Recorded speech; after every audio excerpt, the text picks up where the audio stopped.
Hello everyone, welcome to the Captain's Video Blog. We are Thursday, August the 25th, 2016. I think it's almost 1 a.m. I have plans on not staying up too late tonight because, I kind of have to wait for the confirmation or not that I'm actually going, on this trip to Bordeaux this weekend.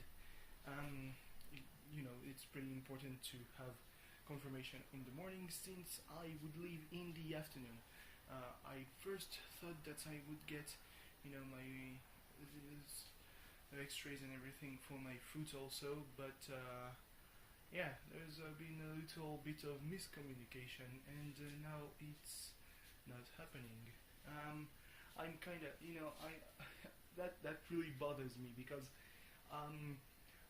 I have not been able to do anything with my foot for more than a month at this point, over a month and a half, probably, and I really wanted to know what happened to my foot, so that at least I would get a timetable until I can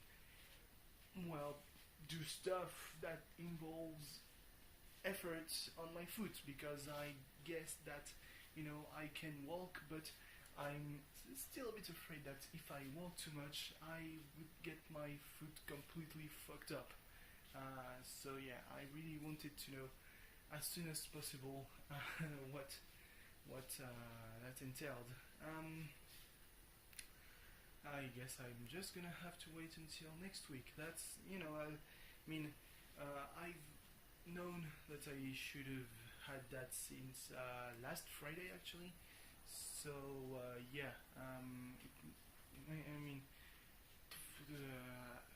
I just hoped that would all be, pretty much be resolved, at least as far as knowing what happened is concerned, during the week.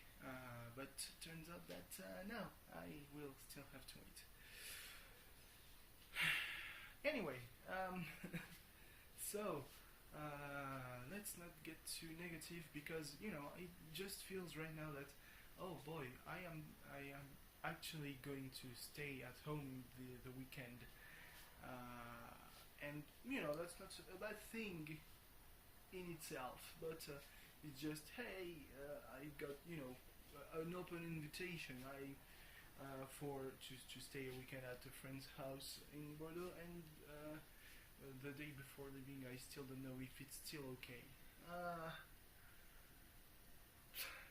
Figures. I should also probably contact one of my professors to know if the the second chance exam is, I can still do it this September, or if I have pretty much to do the whole unit all over again, and prepare something for February. Yeah. Because I have to re-enroll in the same place that I was before, but that would just would add grades to something that I'm not a part of really anymore, but still kinda, because actually it runs until the end of September, but this one would take place instead. It's complicated. So yeah, let's speak a bit about wrestling, because at the end of the day that's the most important stuff, I guess. I'm pretty sure that since I restarted doing video blogs early last week, I've pretty much only talked about wrestling. NXT, so as I expected, mostly recaps, 2 matches, the first one being Ty Dillinger versus Wesley Blake. Dillinger won, and I think that right now he's pretty much officially a face. When he faced Andrade Cien Almas at NXT TakeOver The End, he was supposed to be the bad guy. Because perfected and all that doesn't really make you a face. Then again, he's extremely over. Like American Alpha, when they debuted, they were heels, but they were also really over. So yeah, they are banking on that, and we might finally see him have an actual run on the main roster, not like his first run, like in 2007, 2008. Yeah, that wasn't great. Which is weird because he's always been praised as someone who will really well work with you, and not by nobodies. I wouldn't say really that, but not by wrestlers that aren't really known even on the indie scene. Like even Colt Cabana said that he was a very good worker. So yeah, uh, so yeah, Dillinger won. Pretty normal if you ask me. And the second match was the Authors of Pain versus TM61. So TM61 offered an early resistance. They resisted for maybe an eighth of the match. They ultimately lost to the Authors of Pain, who have name. It's Akam and Razor.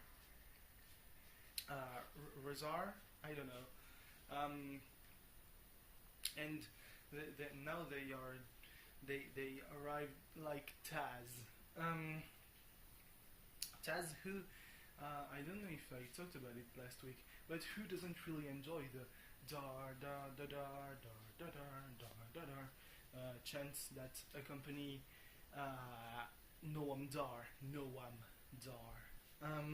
It's really complicated name to say if you don't force yourself to pronounce the A, because the A has to be pronounced or it just sounds like gnome, and he's not really a gnome.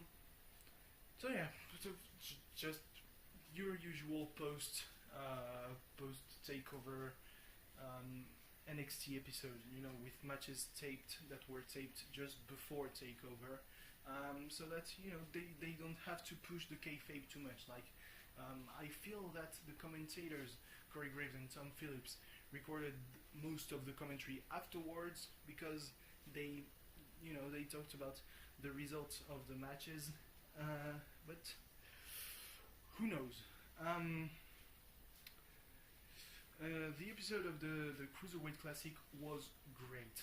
The three matches were amazing. The first one was Rich Swann versus not Rich Swann versus Lindsay Dorado, was it? Yes, it was Rich Swann versus Lindsay Dorado. Great match. Both guys know each other very well. It's really we're really lucky to have dudes who can do the flippy do while also being able to tell a story. Like Will Ospreay, for example, he is able to do that. Like Ricochet, who is apparently on his way to joining WWE. That will be great. So yeah, it was a really good match, I gotta say.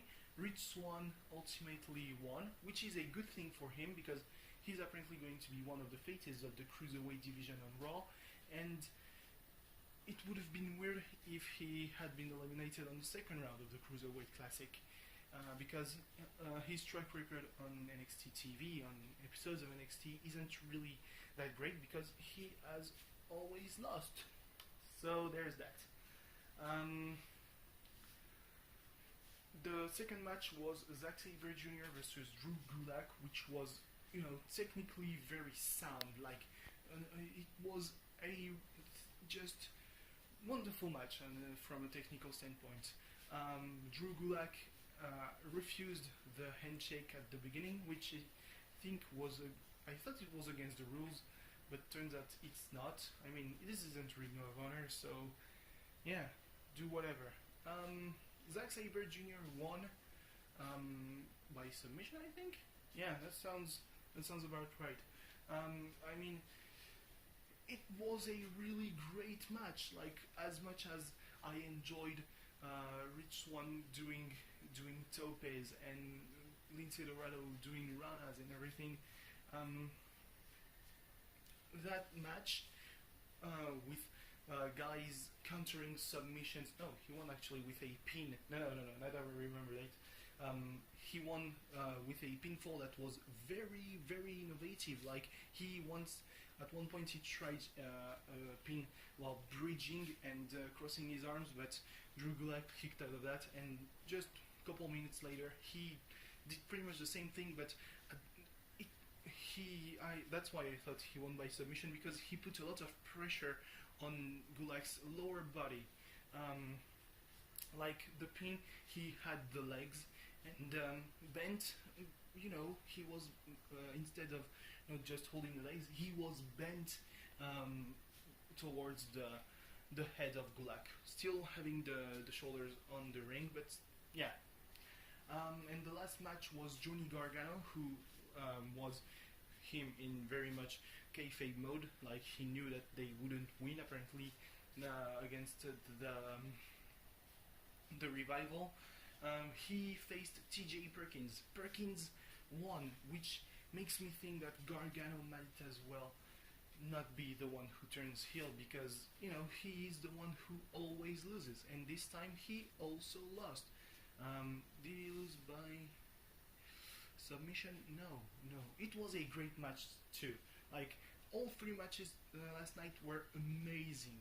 Just wonderful work in the ring.